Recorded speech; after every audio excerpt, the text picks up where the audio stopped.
anytime I go to film this video, my family gets like their hourly spunk of energy, and it's total chaos.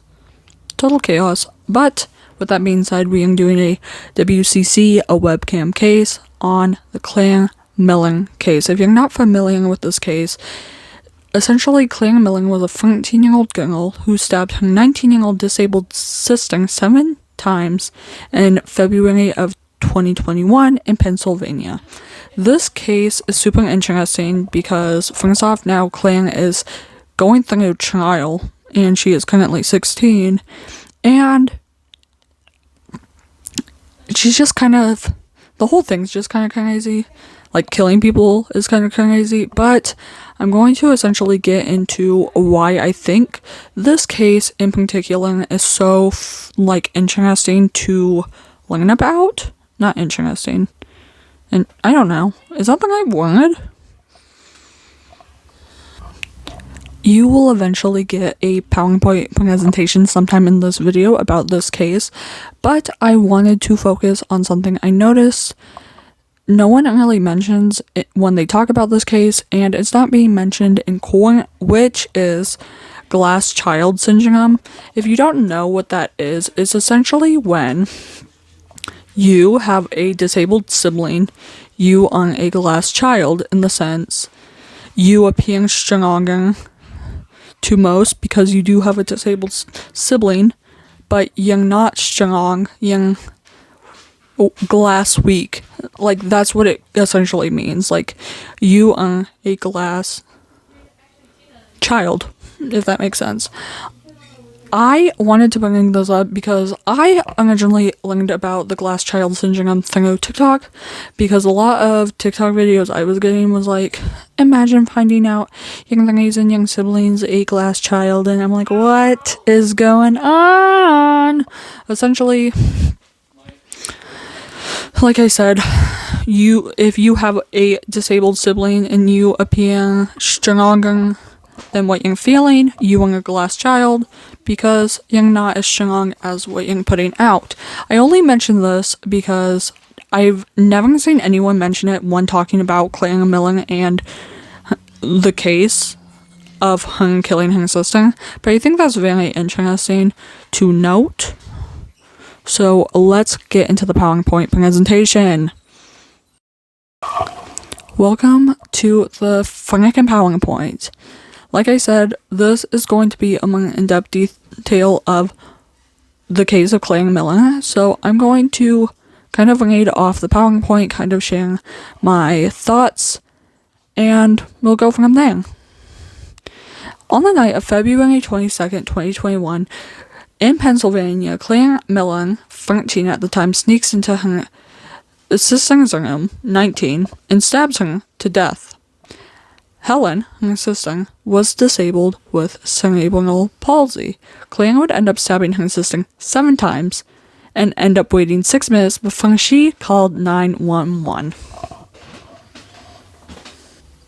After calling 911, she would then text her friends and let them know she killed her sister, stating, "I'm sorry guys, I killed my sister." This is a picture of Claire Milling when she was taken into police custody. Claire had quite a TikTok presence, and I really wanted to bring this up because at the time of this case, there was videos circulating, like people saying Claire made these videos after she killed her sister, and I think that alone generated a lot of media attention to this case, because these videos were weird, like a picture, like a video of like a bloody giraffe in the snow, and people were like, no, that's Claire, she made it after she killed Helen. I don't know. It was debunked, I believe. Carrying on, she had a TikTok presence, but was allegedly experiencing bullying and gender dysmorphia, which can't debunk that. Claire's defense is trying to say she's mentally ill and had a psychotic break. The county prosecutor, Amy Mueller, on the other hand, said she stabbed her exactly where she wanted to, Amy also argues that Milling was not facing hallucinations, because this is what her defense is trying to say. She was hallucinating when she killed her sister. Milling said Klang was a privileged juvenile. She was a kid who had it all. She was obsessed with homicide, and that's what she wanted. Obviously talking about how Klang stabbed her sister 7 times and is now on trial. Oh, well, I feel like things should have been among them. Maybe not. Klang pled guilty to killing her sister, but both her and her defense argue that she's severely mentally ill.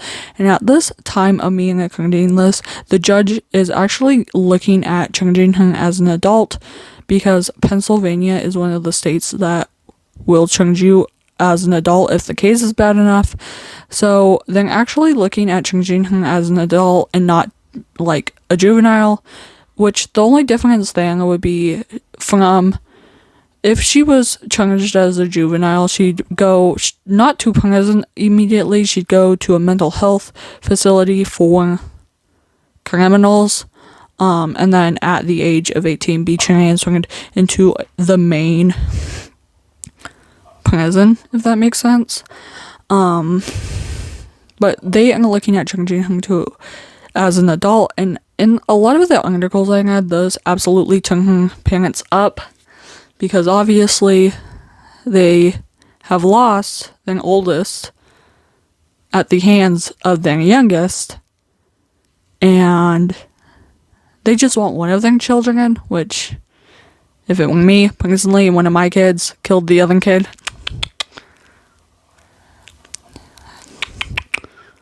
I'm saying that now, but if my kid ends up being a murderer and I switch up, remind me of this. We have it on video.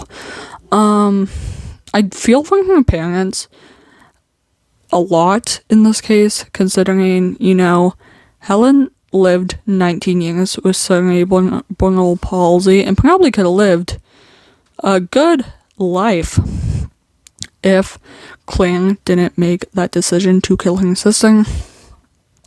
I feel bad for her parents having to, go through that now.